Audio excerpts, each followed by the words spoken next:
Hello সবাই, আজকে share করব একটা স্পেশাল ইফতার পার্টি যেটা আয়োজন করেছে আমাদের বাড়ির ছোটরা এবং যেটাতে আমি ছিলাম ইনভাইটেড।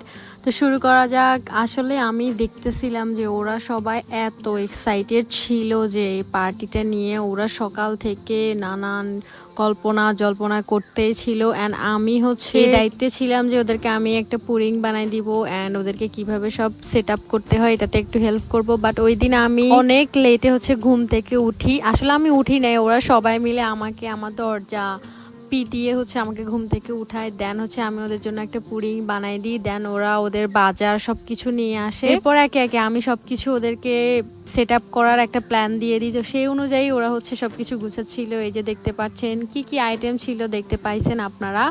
এখানে ছিল হচ্ছে নুডলস, তারপরে বেসিক যে ইফতারি আইটেমগুলো থাকে সেগুলা। দেন ডেজার্ট হিসেবে ছিল শরবত, তারপরে হচ্ছে পুডিং, বুন্দিয়া, এইগুলা। কেউ আসলে খাওয়ার প্রতি কোনো ইন্টারেস্ট ছিল না, বাট ওরা যে এগুলো সবাই মিলে করতেছে, মজা করতেছে, এটাই ওদের আনন্দ ছিল। এই যে দেখতে পাচ্ছেন আমরা এখানে আবার একটা রিলস ভিডিও বানাইছিলাম যে সবাই এসে এখানে হচ্ছে আইটেমগুলো রাখবে। এটা হচ্ছে রিলস বানাইছি আমরা সবাই মিলে। অ্যান্ড ওই যে দেখতে পাচ্ছেন এখানে সবার খুব ফেভারিট আইটেমগুলো ছিল। বাট আর এখানে আরও একটা আইটেম ছিল, সেটা হচ্ছে ফ্রেঞ্চ ফ্রাই।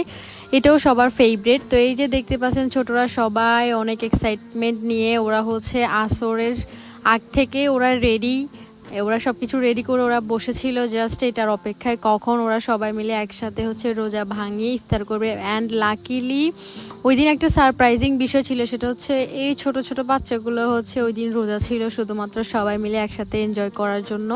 তো এইরকম পার্টি আপনারা করেন কিনা জানাবেন। অ্যান্ড আমারও আসলে খুব ভালো লাগছে ওদের সাথে থেকে। আমরা সবাই মিলে অনেক অনেক ফান করছি, এনজয় করছি, ছোটরা মিলে অনেক আড্ডা দিছি। ওরা ইফতার করার পর অনেক খেলাধুলা করছে। অ্যান্ড হচ্ছে আরও একটা আইটেম ছিল, সেটা হচ্ছে আইসক্রিম, যেটা সবাই ইফতার পর এনজয় করছে। তো ওই দিনটা খুবই ভালো ছিল, আলহামদুলিল্লাহ খুব ভালো কাটছে। ছোটদের সাথে থাকলে আসলে মনটা ফুরফুরে হয়ে যায়।